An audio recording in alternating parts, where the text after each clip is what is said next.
Well, I've had a little while with this bike now. I guess I got about 1,100 kilometers on it. Granted, most of that's on the street and not on the dirt.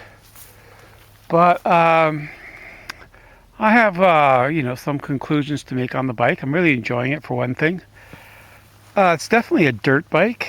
Uh, Obviously, it's a streetable dirt bike, but I would say, if you want to make a comparison, maybe 80% dirt, 20%, or 80% dirt, yeah, 20% street.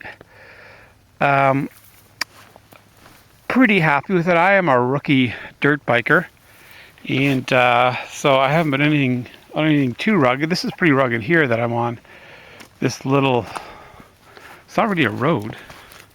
It's kind of like, I might film one on the way down. It's pretty rocky. It's pretty steep, but no problem with the bike taking care of it as far as first gear, second gear, pretty low. So, or tall gearing. But yeah, it's I got it to ride on the dirt. I didn't really get it to use as a street bike, but it can be used. It's really good in the urban city traffic. It's very good for twisties and a tight road. For on the highway, forget about it. There's no wind protection for one thing. For another thing, it just doesn't have a lot of grunt. It's a 250. Let's face it. And this engine really. It really works hard. This poor little, it's the first single cylinder motorcycle I've had. And it really has to work hard to keep the momentum up on a bike like this. And it's got no buddy pistons to work with. So a lot of times when I'm riding this, I'm thinking, man, this engine's working hard. And, but, there's probably thousands and thousands of man hours of development into this engine, which is also used on the 250 CBR. So I'm sure it's up to the task. Yeah, as far as obviously it's not a long distance bike. The seat is kind of, not great for that kind of thing. But this knobby tires, of course, once again, you're not going to use those on it. It does pretty well on the street, but it's basically its main purpose is to be on a road, pretty much like this or some kind of dirt road. And for a rookie dirt rider like myself, who's just learning the techniques, this is probably an ideal kind of bike. It's not overpowered for sure, but it's got enough power. And on the dirt, you can really pick it up quite a bit. It's very confidence inspiring as far as, for me, it's a little scarier obviously on the dirt than it is for the street for me because I don't know the techniques yet, but especially like downhill braking on a steep dirt incline, to use more of that back brake a little bit more and that kind of thing. But the engine's nice and smooth for a thumper. I mean, you're never going to get as smooth as a multi-cylinder bike, but it does its thing pretty well. It seems, I don't have a tack on this thing, of course, so I don't know where I'm revving the bike to, just to where it feels like it's got power without over revving the bike.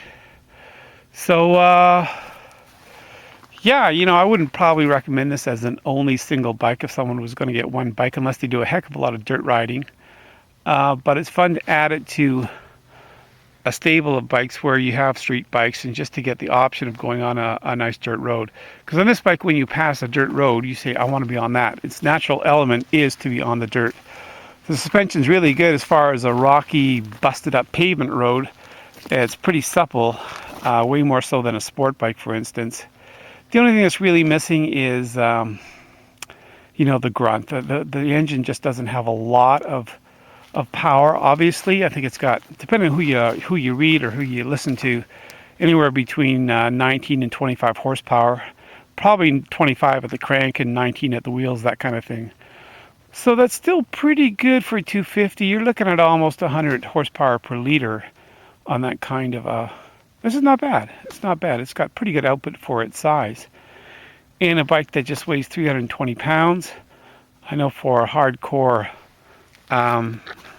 dirt riders and dirt bikes, it seems like a lot. But when you're used to riding bikes that 400, 500, 600 pounds or more, this feels pretty damn light, believe me. So, I had a V-Strong, which I would say was 80% street, 20% dirt. This one, just the opposite. It's way lighter. The other day, I almost lost it on a downhill corner. And if I'd have been on the V-Strong, it would have gone over for sure. But a bike like this is light enough you can recover and keep it on its upside. So those kind of things, it's light enough to really maneuver really well, even in city traffic. And it can keep up with traffic fine. And it could be, you know, if this had sportier tires, street tires, if you say, I don't want to do dirt anymore, you can make this into a pretty nice motard with some nice street tires on. It would handle really, really well. It just doesn't have the grunt that you want. It sounds really nice. The engine is nice, smooth, and velvety kind of a thing. And overall, the brakes, you're never going to get it like a sport bike for sure. Plus, the tires don't help it either. But it stops pretty well. It definitely is better than when I first got it. The brakes broke in. Same with the engine. It's really into a smooth kind of a revving now, where as I was braking it, it was a little bit on the rough side. So all in all, really happy with the bike. It's not expensive, and I'm sure it'll be reliable. I'm riding it in the pretty cool weather right now, and it's November the 16th, I believe. There probably might be snow here next week, you never know. So, but no, it's been a blast so far. It's the only bike I have licensed right now, so it's my only choice.